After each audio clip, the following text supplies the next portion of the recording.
In Isaiah 42, in the first few lines, we've had a Muslim say that Muhammad is mentioned there. Now, I take it you're pulling up the Hebrew right there. So in Isaiah 42, the first few verses, Muhammad's name is meant to appear.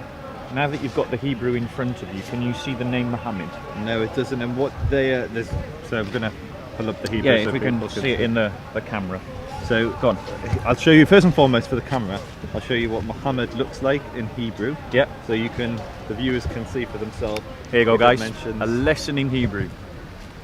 So show us. So it's a bit. Actually, let me see if I can make that a bit. Don't worry about the size. We can zoom in. Okay. So what you can see here, this word here. Yep. Muhammad. Mem vav mem. It's this. It's this. This is m. This says it's Muhammad. Yeah. Take your finger away. Sorry. Yeah. Okay. Right. Got it. And now if we go to the Hebrew. Yeah. The Hebrew. This is the Hebrew of the Torah. This is the bit that the Muslim Dawah team are claiming. So you said 42. The first few verses of 42, where it says, "Behold my servant, my chosen, whom my soul desires. I have placed my spirit upon him. He shall promulgate justice to the nations. He shall neither cry nor heard outside a breaking reed." We can do a flashback. Let's do it for the first 5 verses. Because I know it's within. Okay, that's probably too many verses. Let me just see if I can see it anywhere in there. Yeah. No. Can we show the camera so that people can see that the name Muhammad doesn't appear anywhere in Isaiah 42? First and foremost, to see where we are, Yeshayahu, Isaiah. So that's the Hebrew name for Isaiah, chapter 42. So most say it's verse 1. So go on. What's the word that they're claiming is Muhammad? There is no word they're claiming is Muhammad there. There is no word there at all that looks anything remotely like the word Muhammad. None. I don't know what they're talking about. Yeah. So the Dawah team are peddling misinformation about that verse. As far as I can see. That's fine. That's fine. I mean, that's that. Where he reads. No. I haven't been involved in any of the previous conversations. I'm just saying the word Muhammad, or no word like Muhammad, appears in 42. And we'll do. It appears is in the Song of Solomon 5:16.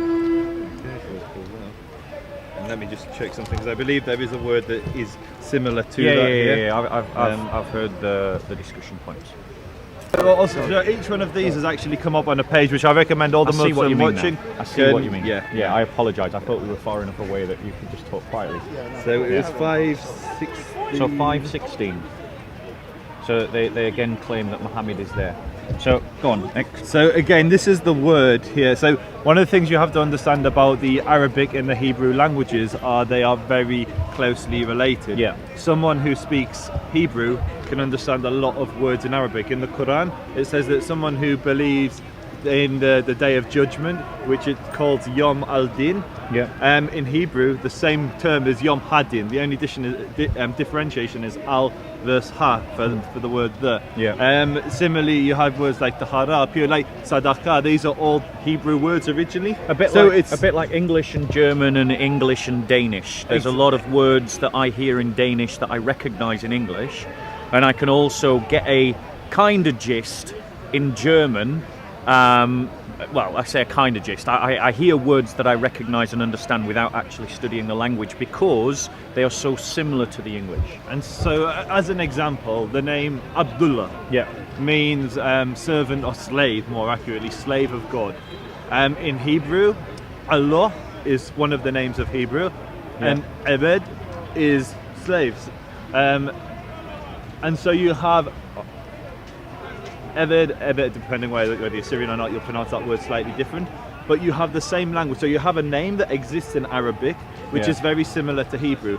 So you have to understand, before Muhammad came along and introduced Islam to the world, I believe he was already called Muhammad. Is that fair? I assume it was called. Before what? Sorry. So I'm asking a question. Did Muhammad become Muhammad when he became Islam? No. Muslim, he was known Muhammad when he was a pagan. He was called Muhammad. That's my understanding. That's so the my name understanding predates Islam to begin with. Yeah, absolutely. And I don't know what the root of that in. in Hebrew we call it a shoresh, or each word has a root, and from that root you have consonants. So can I, my friend, Stop being rude, please. Stop being rude. Sorry. From those consonants, many other words will be formed. So shalom, which means peace, shalem means complete, and so you'll have words which interrelate. And so the shoresh, the root of Muhammad in Arabic and Hebrew, I assume it's the same, will have multiple meanings. And in Hebrew, and I'll show you here in the text, the word here is Muhammadim. So and that's where they're getting. So it sounds very similar. So they're going based on the sound. They're going based on the sound and Rather the root than of the the word. If it was Muhammad, it would be with the. It would be the real word you showed us. Exactly. It would. So see, I'm going to show you the two words again. They're slightly different words, Yeah. but they share the same the shoresh. Yeah. And Muhammad's name will have come from the root of this word. Now in Hebrew it means lovely or desirable. Yeah. In Arabic, before Muhammad was called Muhammad, it will have had a meaning. That word, because most names have meaning. Absolutely, like my own name, my own real name, which I nearly just said. Yeah. I mean, you've already got this, but as you can see, it's spelt completely different here. Yeah. There's a vav here, so take your finger away so we can. Yeah. Muhammad rather than Muhammadim. Right. And so, if the Torah was coming to prophesy, or the Tanakh was coming to prophesy about Muhammad, you would assume it would be very direct and it would actually name the name, rather than alluding to the verse, which ran in context makes no sense. And actually, if it's a verse which is praising God, which many people will read it that way, by ascribing Muhammad to that name, you're actually partnering Muhammad with God and saying they're interchangeable, which for a Muslim is very problematic, because you're not allowed to make partners with Allah. Absolutely. Similarly, if you'll find names in Hebrew which will relate to other gods in pagan society. It doesn't mean that those pagan gods are found in the Torah. It's the commonality and the similarity of language. And Hebrew and Arabic are very, very similar. Is there a Hebrew word? That means mouse or to destroy or something? That's very similar to Akbar in Arabic. So that's yes. What's the Hebrew word? So mouse, I believe, is Akbar. Akbar. I just want to check that though, because my please Hebrew check it. If it's all right, we'll fact check him while he's studying, because I never know when I'll get to speak to this guy again. So, and while he's doing that, go on. So here's the word, and it says Akbar. Yeah. So zoom in. No, he needs to zoom in. He needs to zoom in. Yeah, just hold it. We'll zoom in. This one here. Yeah. Akbar, and it's pronounced Akbar. Yep. Right. Akbar. So every time, if we use the phonetic false friend logic of the Dawah team, every time, and therefore every time we hear something that sounds like Muhammad, it must be Muhammad. Then every time we hear the word Akbar, we must assume it means mouse. Now, obviously, this is nonsense. This is not the point the brother's trying to make, because I'm sure as a linguist he appreciates the differences in languages. I'm someone who knows multiple languages, and I wouldn't make that point either, because I understand what a false friend is. Just because two words sound the same doesn't mean they are the same.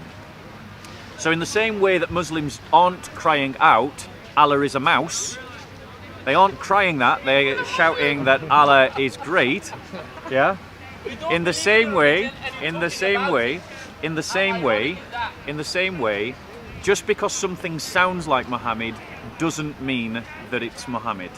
I'd actually If go anything one you further. want to add to the that, thing or? I would, if you believe that the Torah is tarif, is corrupted as a Muslim, it makes absolutely no sense to go to the Torah and to prove your religion from something that you already believe is corrupted. Absolutely. So if you're a Muslim, mate, just come on. The Old Testament. Keep going, bro. Bob Keep believes going. another.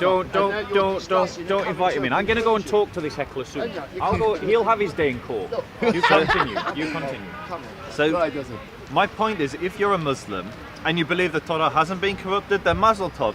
Verify and validate your own religion all you like from my religion. I'm happy with that. If you believe my religion hasn't been corrupted and you want to say, look, my book talks about Abraham and your book talks about Abraham, isn't that great? Fantastic. If you think my book has been contaminated and corrupted, why on earth would you use it to try and validate and verify your own religion? Yeah. And this is one of the things I really don't get. And what it becomes selective. Then you start saying, well, the bits that validate my religion, they're kosher, they're halal. Yeah. But the bits that don't validate my religion, like which of the sons was sacrificed, Yeah. well, then that's corrupted. Yeah. Like, who are It's you a to decide? subjective Exactly. reasoning, isn't it? And It's like it's self-validating reasoning that isn't objective, because they launch the same criticism against Christians, and the reality is that there's absolutely no evidence at all. None has been provided of an Islamic Injil. No evidence. It's just a claim in the Quran, unsubstantiated. It's floating around in the Aphira with nothing to concrete to history. And same with their accusations of the Torah. There's absolutely no evidence of a Islamic Torah. It's a claim that he's made. It hangs there in the Aphira, and there's zero evidence to link it to history. And if you go further than But am I right in understanding that Isaiah and the Song of Solomon's are not properly the Torah?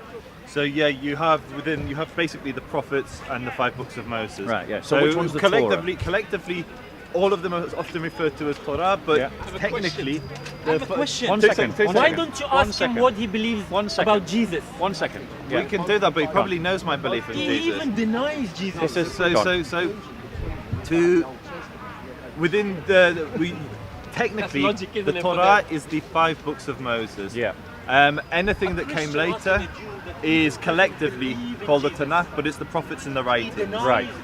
So the Quran claims that Muhammad is mentioned in the Torah, and Isaiah and the Song of Solomon's are not even the Torah. This is kind of baffling logic, I find. So thank you so much for clarifying those points. As far as I'm concerned, if there's anything more you want to add, I'll let you say, and then if you want to move on to another topic, I'd like to. So one final thing which I would like to say to the Muslims. So when you are judging negatively either the Torah, for my book, or the Injil, the Gospels for my Christian friends, look at Muhammad's own behaviour. Now, I may be mistaken, but I believe that Muhammad told the Jewish community to be judged from the Torah, because this is a book That's from what I've Allah. read in the Quran. Yeah, and so I've read that. So if Muhammad recognised something as coming from Allah, then who are you to say it's being corrupted? And Yeah. even amongst Muslim commentators, the understanding of what corrupted means is there's either a literal corruption, either the words themselves were changed, Yeah. or there's a intellectual corruption where you the commentary on the verses. yeah, so how It's going Jews against what the behave, verses say. and so Jews today, most of them rebel up against the Torah. Most Jews Yeah. are not observant of the law, Yeah. and many Jews reject what we believe we're bound to, which is the oral law. Yeah. And so Orthodox Jews today will say that there are Jews alive that corrupt the meaning of the words. So if Muhammad says that, that's not a problem for Jews. But when you start to say that the words themselves have been corrupted, well, there's no evidence for that. It's what you're saying. Yeah. We have Torah scrolls which are older than Islam itself. Yeah. And Yeah, they totally. don't corrupt it. And whether you go to the Septuagint, whether you go to any of the older Dead Sea Scrolls, they all kind of confirm the same thing. Yep. And they show that actually it's highly unlikely that at the time of Muhammad it's almost impossible that at the time of Muhammad there was somehow a different sort of Torah which the Muslims somehow had, and then they lost it, and then it was completely forgotten. It's nonsense. I mean.